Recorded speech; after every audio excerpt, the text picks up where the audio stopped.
My girlfriend announced. My ex is staying over tonight, don't make it awkward. I replied, I won't. Then I walked into the living room, looked him in the eye, shook his hand, and said, She's all yours, man.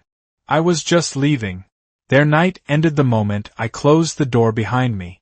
I'm 29, working an office job, not rich but stable. I'm the kind of man who's calm, gentle, and doesn't like causing a scene. My coworkers often say I'm too polite. My friends joke that I don't know how to get angry, because I rarely raise my voice or make a big deal out of anything. I used to be in a relationship where respect was missing. I was always the one trying to explain during conflicts, while the other person preferred yelling and tearing me down. That relationship taught me one thing clearly: love matters, but respect matters more. So I set very clear boundaries in love. A no controlling each other, a no invading each other's privacy. No digging into each other's past. But there must be basic respect. If I ever have to choose between my self-respect and holding on, I will choose my self-respect. And because I'm patient and accommodating, sometimes people look down on me. But I don't change my nature because of that. The right person will stay. The wrong one can leave. My girlfriend once told me I'm too gentle. She said it like it was a flaw. But I just thought, gentle doesn't mean stupid. We'd been together for over a year and living together for almost that long. Everything was great in the beginning. She cared, she communicated well, and she didn't bring any drama into the relationship. But over the last 6 months, she changed completely. She became irritable, she was constantly glued to her phone, she spent less and less time with me, she compared me to her ex, and especially, she started contacting her ex far more than normal. I'm not the type of man who forbids anything, so I didn't say much. I believe everyone has the right to have friends, even friends of the opposite sex. But the more time passed, the more it felt like she was trying to test me. She started using lines like, "You're too sensitive. You're insecure, that's why you're overthinking. Adults don't get jealous like that." She said all that whenever I simply asked, "What do you two talk about so much?" Something was clearly wrong, yet she turned it into my fault. I stayed quiet. I didn't want to argue. But staying quiet doesn't mean I agreed. That night, she stood up to get a glass of water, and while walking away she said a sentence I will never forget. "I want to prove to you that there's nothing between me and him. I want you to trust me, so he's going to stay over tonight. I don't want you to overreact." Proving there's nothing going on by letting her ex sleep in our home? That kind of logic only exists in people who don't understand boundaries. She said I was immature, because I couldn't swallow that. She said I was insecure, because I reacted like any normal person would. She said I was putting pressure on her, while she was the one demanding I tolerate the most unreasonable situation possible. That wasn't disrespect anymore. That was treating me like I didn't exist. And what woke me up the most was how calmly she said it, like she had planned this in advance. No discussion. No asking my opinion. No acknowledging that I was someone involved in this decision. A knock sounded on the door. She looked toward the door, then at me, the kind of look that said, "Behave the way I expect you to." I stood up and walked to the door before she could get there. Her ex was standing outside, holding a bag of clothes, looking uncomfortable. He said, "Hi." I looked at him for a few seconds, then reached out my hand and shook his, my voice calm. "Hey." And right after letting go of his hand, I turned to my girlfriend and said something neither of them expected. "She's yours. I'm leaving." No shouting. No sarcasm. No insults. Just a sentence that matched the reality of the situation. She froze, eyes wide, taking a few seconds to process what was happening. Her ex stood there stiff and silent. I went to the bedroom, grabbed my backpack, threw in a few essentials. I didn't pack much because I wasn't planning on coming back. She ran after me, her voice rising. "Are you insane? What are you doing? Get back here, we need to talk." I didn't respond. Not out of anger, but because there was nothing left to explain. Everything was already crystal clear.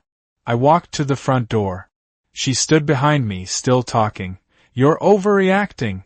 I didn't mean it like that. Stop walking out." But I didn't look back. I opened the door, stepped out, and closed it gently. No slamming. No noise. Just a simple, final closure. And right as the door clicked shut, I heard her shout from inside, "Come back here!"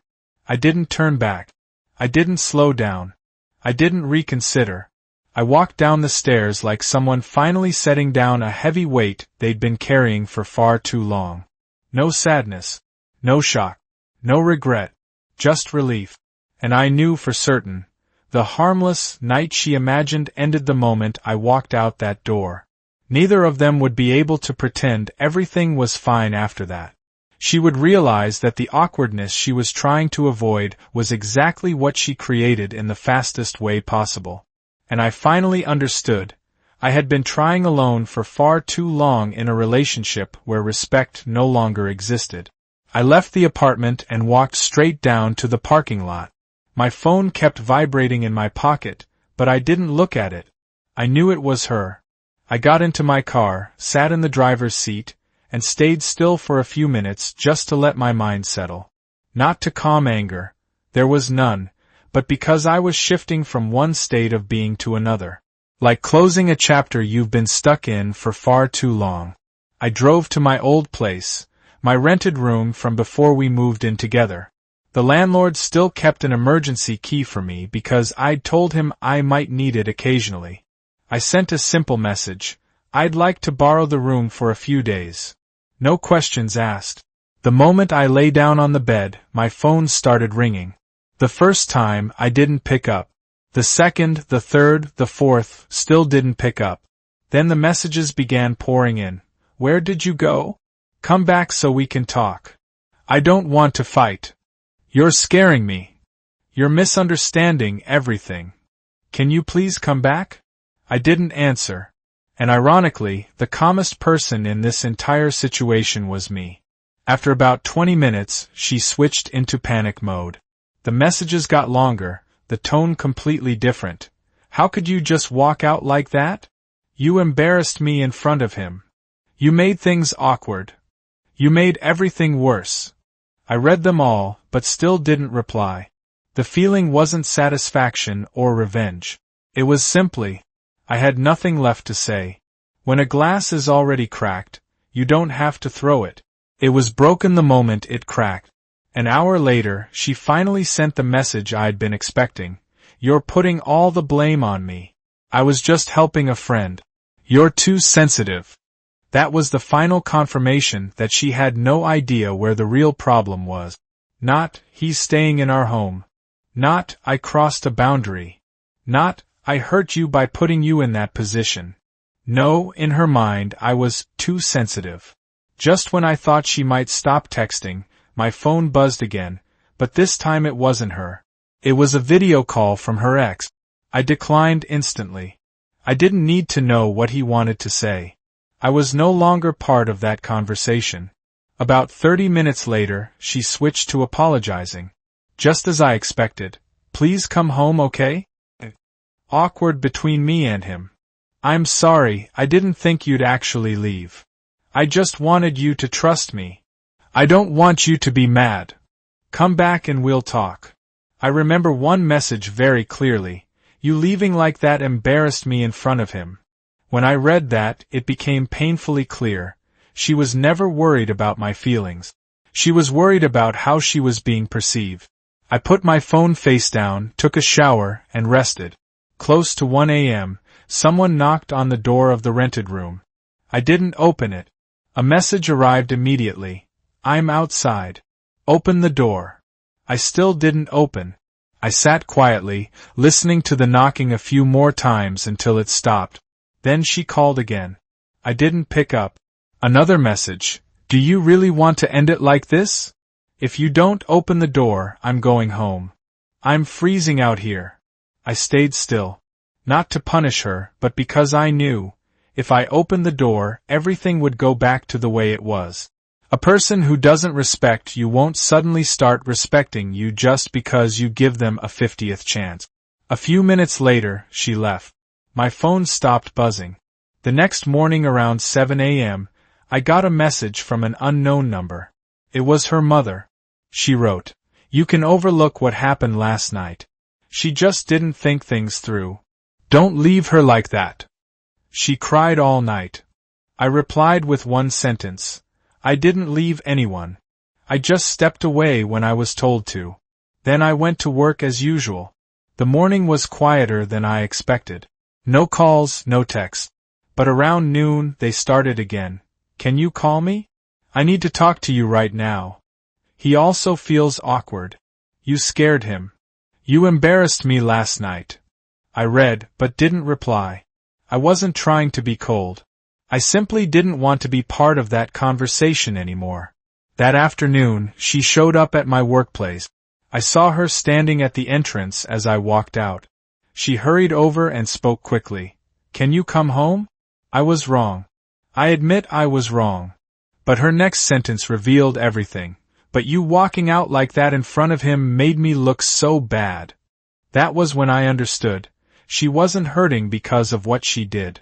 She was hurting because her image in her ex's eyes was damaged. She wasn't afraid of losing me. She was afraid of losing her standing with someone else. I didn't yell. I didn't argue. I just said, "I'm not staying with someone who puts me behind like that. It's not about you sleeping with anyone. It's about you not seeing me as anything." She froze, then said, "I just wanted you to be more mature." I laughed, but not the happy kind. Just an empty laugh at an empty sentence. I turned to leave. She grabbed my arm and said, "I don't want to break up." I pulled her hand off and replied, "It's not about what you want. You already chose." I walked away. She stood there crying. But some tears aren't for you. They're for the game someone just lost. That night, when I returned to the rented room, my phone buzzed again. Her best friend, her ex, her mother, her younger sister. All their messages had one thing in common. Not one of them mentioned my feelings. Every single one talked only about hers. And that was the moment I knew with absolute certainty. I walked away from the right place at the right time. After the day she stood crying outside my company gate, I thought things would finally calm down. But that was only the beginning of another wave of complications. That evening, right after I finished showering, I got a message from someone I never expected. Her ex. It was a long message, but I clearly remember the key parts. "I didn't know things were that tense between you two that night. I thought she already explained it to you. I didn't want to get between you both. I left right after you walked out." After reading it, I felt only one thing. Finally, the truth surfaced. He also saw that nothing about this situation was normal. He added another line. "I think she's using both of us to feel important." I read that, and the only thing echoing in my mind was, "Yeah, I know." After his message, I realized everything on her side had collapsed. She didn't just lose me, she also lost the role she imagined for herself. The woman two men were supposedly fighting over. No one was fighting. One walked away, and the other didn't want any part of it. The next night, she called me. Her voice was different this time. No yelling, no demodes, no blame. Just the voice of someone who finally realized she no longer had a chance. "I talked to him," she said. "He didn't stay. He told me to deal with my own mess." I stayed silent. She sighed. "I know I was wrong. I know I crossed the line. I know I pushed you away. I know everything. I only asked one question. Then why did you do it?" A few seconds of silence. Then she said, "I wanted to see if you loved me a lot. I wanted to see your reaction so I'd know you needed me." That was the sentence that shut down whatever emotion I had left. Not because she loved me, but because she wanted to test me, manipulate me, make me jealous, make me afraid of losing her. She wanted power, not love. I responded plainly, "You didn't need to test me. Because if you think you have to test love, then you don't love anymore." She started crying. I could hear the sobbing through the phone. But tears don't change the truth. Tears don't undo damage. She asked. So there's no chance left for me? I said. Chances belong to people who protect them, not to people who break them and ask for them back. She went silent for a long time. I could hear her breathing hard, like she was trying to stay composed. I'm sorry, she finally said. I'm really sorry. I didn't think things would turn out like this. I didn't say anything else. And the call ended the way most relationships end, not with shouting, but with a sigh. A few days later I went back to the old apartment to pick up the rest of my things. I didn't take much. I left everything that was hers: makeup, clothes, shared items. I put the keys on the table. As I walked out, a neighbor mentioned she'd been in the apartment all day, not stepping outside. I didn't think much of it. Everyone faces their consequences in their own way. On the third day, she sent her final message. I wish you happiness. I know I lost you. I won't bother you anymore. I replied simply, thank you. I wish you the best. No blame. No analysis. Because everything was already over. When you leave a toxic relationship, the first thing you feel isn't joy. It's not sadness either. It's more like taking off a tight pair of shoes after wearing them all day. You're not jumping with excitement, but suddenly, you can breathe again. I stayed in my old rented room for a few weeks, then moved into a small, tidy studio. Quiet. Peaceful. I focused on work. Hung out with friends more. Went back to the gym after neglecting it for too long. At night, there were no arguments, no waiting for messages, no trying to guess someone else's mood. One evening, I realized I had slept well for an entire week, for the first time in months. That was when I understood. Leaving isn't failure. Leaving is starting over. Looking back, I learned a few simple things. Someone who respects you will never put you in a situation where you must prove your love. If someone makes you feel wrong for having boundaries, then your boundaries matter more than they do. Love is not a test. And someone who truly loves you will never use their ex to get attention. But the most important thing of all is this. You don't have to stay to prove your worth. Leaving is also a way of proving it. And sometimes it's the only way.